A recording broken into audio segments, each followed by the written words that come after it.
ಇಂದು ದಾವಣಗೆರೆ ನಗರದಲ್ಲಿ SUCI communist ಪಕ್ಷದ ವತಿಯಿಂದ ರೈಲ್ವೆ ದರ ಏರಿಕೆಯನ್ನು ಖಂಡಿಸಿ ರೈಲ್ವೆ ಮುಂಭಾಗದಲ್ಲಿ ಕಮ್ಯುನಿಸ್ಟ್ ಪಕ್ಷದ ವತಿಯಿಂದ ಪ್ರತಿಭಟನೆಯನ್ನು ಹಮ್ಮಿಕೊಳ್ಳಲಾಗಿತ್ತು. ಮಾಡುತ್ತಿರುವ ಕೇಂದ್ರ ಸರ್ಕಾರಕ್ಕೆ ಧಿಕ್ಕಾರ.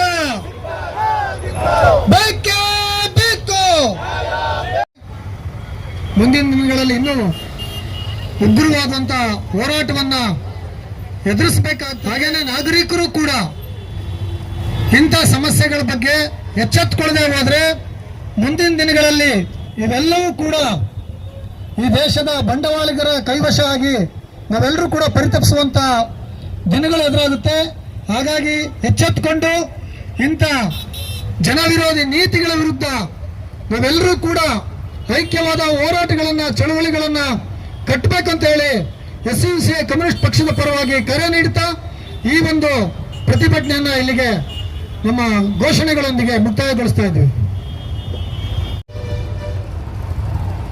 ಅದೇ ರೀತಿಯಾಗಿ ಜನವಿರೋಧಿ ನೀತಿಗಳನ್ನ ಇವತ್ತು ಅನುಷ್ಠಾನಗೊಳಿಸ್ತಾ ಇದೆ ಅಂತಕ್ಕಂಥದ್ದು ಅದನ್ನೆಲ್ಲ ವಿಷಯಗಳ ನಿಮ್ಮ ಮುಂದೆ ಇಟ್ಟಿದ್ದಾರೆ ಸ್ನೇಹಿತರೆ. ಇವತ್ತು ಕೇಂದ್ರ ಸರ್ಕಾರ ಸ್ಪಷ್ಟವಾಗಿ ಇವತ್ತು ಜನವಿರೋಧಿಯಾಗಿದೆ.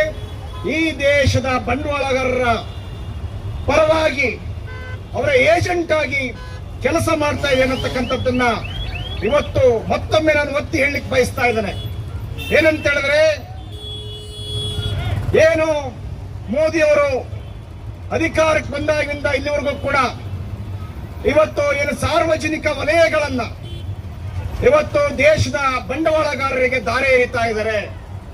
ಅದರ ಭಾಗವಾಗಿ ರೈಲ್ವೆನೂ ಕೂಡ ಇವತ್ತು ಈ ದೇಶದ ಬಂಡವಾಳಗಾರರಿಗೆ ಇವತ್ತು ದಾರಿ ಎರಿಲಿಕ್ಕೆ ಹೊರಟಿದ್ದಾರೆ. ನಾವಿಲ್ಲಿ ಕೇಳ್ತಕ್ಕಂಥ ಪ್ರಶ್ನೆ, ಈ ಬಂಡವಾಳಗಾರರು ಯಾರಿದ್ದಾರೆ ಇವತ್ತು?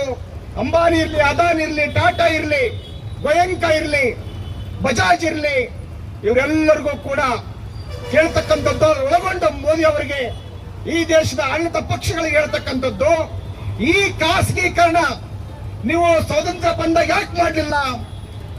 ಅವತ್ತೇ ನೀವು ರೈಲ್ವೆ ಹಾಕಪಾಳಿನ ಅಂತ ಹೇಳ್ಬಿಟ್ಟು ರಿಲಯನ್ಸ್ ಹೇಳ್ಬೇಕಿತ್ತು, ಅದಾನಿಗೆ ಹೇಳ್ಬೇಕಿತ್ತು, ಟಾಟಾಗೆ ಹೇಳ್ಬೇಕಿತ್ತು. ಇಂಟರ್ನೆಟ್ ಆಗ್ಲಿ ಮೂಲಭೂತ ಸೌಲಭ್ಯಗಳನ್ನ ಕೊಡ್ಲಿಕ್ಕೆ ಇವತ್ತೇನೋ ದಾಪುಗಾಲಿಟ್ಬಿಟ್ಟು ಬಂಡವಾಳಶಾಹಿಗಳು ಎಂಟರ್ ಆಗ್ತಾ ಇದ್ದಾರೆ, ಪ್ರವೇಶ ಮಾಡ್ತಾ ಇದ್ದಾರೆ ಸಾರ್ವಜನಿಕ ವಲಯಗಳಲ್ಲಿ. ಈ ಸಾರ್ವಜನಿಕ ವಲಯಗಳನ್ನ ಬೆಳೆಸಿ ಕಟ್ಟಿ ಅಂತ ಹೇಳ್ಬಿಟ್ಟು ಅವತ್ತು ಬಂಡವಾಳಗಾರರಿಗೆ ಹೇಳ್ಬೇಕಿತ್ತಲ್ಲ. ಅಪ್ಪ ಬಂಡವಾಳಗಾರರು ಇವತ್ತೇನು ತುದಿಗಾಲಿದ್ದಾರೆ, ಅವತ್ತು ಮುಂದೆ ಬರಬೇಕಾಗಿತ್ತಲ್ಲ. ಸ್ನೇಹಿತರೆ, ಈ ಪ್ರಶ್ನೆ ನಾವು ಹಾಕಬೇಕು. ಅವಾಗ ಉತ್ತರ ಏನ್ ಬರುತ್ತೆ ಅವ್ರ ಕಡೆಯಿಂದ? ಅವಾಗ ಏನಂತ ಹೇಳಿದ್ರೆ, ಈ ಬಂಡವಾಳಗಾರರ ಹತ್ರ ದುಡ್ಡಿರ್ಲಿಲ್ಲ. ಏನಿವತ್ತು ಲಕ್ಷಾಂತರ ಕೋಟಿ ಇದೆಯಲ್ಲ, ಅಷ್ಟು ದುಡ್ಡಿರ್ಲಿಲ್ಲ. ಅವತ್ತಿಷ್ಟು ಶೋಷಣೆ ಮಾಡಿ ಅವೇನು ಅಗರ್ಭ ಶ್ರೀಮಂತರು ಲಕ್ಷಾಂತರ ಕೋಟಿ ಹಣವನ್ನ ಏನಿವ ಸಂಗ್ರಹ ಮಾಡಿದರೆ ಅಷ್ಟು ದುಡ್ಡಿರ್ಲಿಲ್ಲ. ಈಗೇನಾಗಿದ್ದಾರೆ? ಬಲ್ತ್ಕೊಂಡ್ಬಿಟ್ಟಿದ್ದಾರೆ,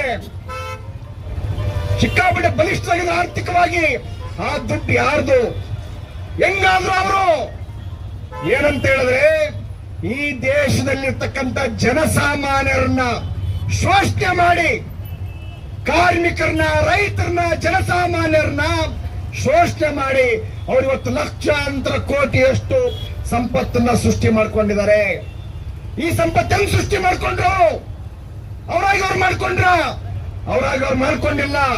ಅವ್ರು ಮಾಡ್ಕೊಳ್ಳಿಕ್ಕೆ ನಮ್ಮನ್ನ ಆಳ್ತಕ್ಕಂಥ ಸರ್ಕಾರಗಳು, ಕಾಂಗ್ರೆಸ್ ಇರ್ಬೋದು, ಏನು 60 ವರ್ಷ ಈ ದೇಶವನ್ನು ಆಳ್ತಕ್ಕಂಥ ಕಾಂಗ್ರೆಸ್, ಈಗ 12 ವರ್ಷದಿಂದ ಅಧಿಕಾರಕ್ಕೆ ಬಂದಿರತಕ್ಕಂಥ ಮೋದಿ ಅವರು, ಹಾಗೆಯೇ ಜೆಡಿಎಸ್, ಬೇರೆ ಬೇರೆ ಪಕ್ಷಗಳು ಅವರಿಗೆ ಶೋಷಣೆ ಮಾಡಲಿಕ್ಕೆ, ಲಕ್ಷಾಂತರ ಕೋಟಿ ಸಂಪತ್ತನ್ನ ಸೃಷ್ಟಿ ಮಾಡಿಕೊಳ್ಳಿಕ್ಕೆ ಅವರು ಅವಕಾಶ ಮಾಡಿಕೊಟ್ಟಿದ್ದಾರೆ, ದಾರಿ ಎರೆದಿದ್ದಾರೆ. ಅದಕ್ಕೋಸ್ಕರ ಅವರು ಲಕ್ಷಾಂತರ ಕೋಟಿ ಮಾಡ್ಕೊಂಡಿದ್ದಾರೆ. ಹಾಗಾಗಿ ಇಲ್ಲಿ ಏನಿವತ್ತು ಲಕ್ಷಾಂತರ ಕೋಟಿ ಹಣ ಇದೆ ಇವತ್ತು ಈ ಬಂಡವಾಳಗಾರ ಹತ್ರ. ಈಗ ಅವರಿಗೆ ಲಕ್ಷಾಂತರ ಕೋಟಿನ ಇನ್ವೆಸ್ಟ್ ಮಾಡಬೇಕು, ಹೂಡಬೇಕು, ಲಾಭ ಮಾಡಬೇಕು, ಹೂಡಬೇಕು, ಲಾಭ ಮಾಡಬೇಕು. ಅದಕ್ಕೆ ಈಗ ಅವರೆಲ್ಲ ವಾಣಿಜ್ಯ ಕ್ಷೇತ್ರಗಳಲ್ಲಿ ಹೂಡ್ಬಿಟ್ಟು ಅಲ್ಲೆಲ್ಲ ಶೋಷಣೆಗೆ ಇವತ್ತು ಅತಿರೇಕಕ್ಕೆ ಬಂದಿದೆ, ಎಕ್ಸಾಸ್ಟ್ ಆಗಿದೆ. ಅಲ್ಲಿ ಈಗ ಇನ್ನೂ ಸಾಕಷ್ಟು ಕೋಟಿ ಬಂಡವಾಳ ಕೊಳಿತಾ ಇದೆ. ಏನು ಈ ಸಾರ್ವಜನಿಕ ಉದ್ದಿಮೆಗಳು ಜನಗಳಿಗೆ ಅವತ್ತು ಹೇಳಿದ್ರು, ಈ ಸಾರ್ವಜನಿಕ ಉದ್ದಿಮೆಗಳು ಇವು ನೋ ಲಾಸ್ ನೋ ಪ್ರಾಫಿಟ್, ಅಂದ್ರೆ ಲಾಭನೂ ಇಲ್ಲ ನಷ್ಟನೂ ಇಲ್ಲ. ಇದು ಸ್ಪಷ್ಟವಾಗಿ ಸಾರ್ವಜನಿಕ ಉದ್ಯಮಗಳು ಜನಸಾಮಾನ್ಯರ ಸೇವೆಗೆ, ಜನಸಾಮಾನ್ಯ ಸೇವೆಗೆ ಇದ್ರ ಧ್ಯೇಯ ಅಂತ ಹೇಳಿ ಈ ಸಾರ್ವಜನಿಕ ಉದ್ಯಮಗಳನ್ನ ಅವತ್ತು ತಲುಪಿಸಿರ್ತಕ್ಕಂಥದ್ದು. ರೈಲ್ವೆನೂ ಕೂಡ ಅದರ ಮುಖ್ಯ ಭಾಗ.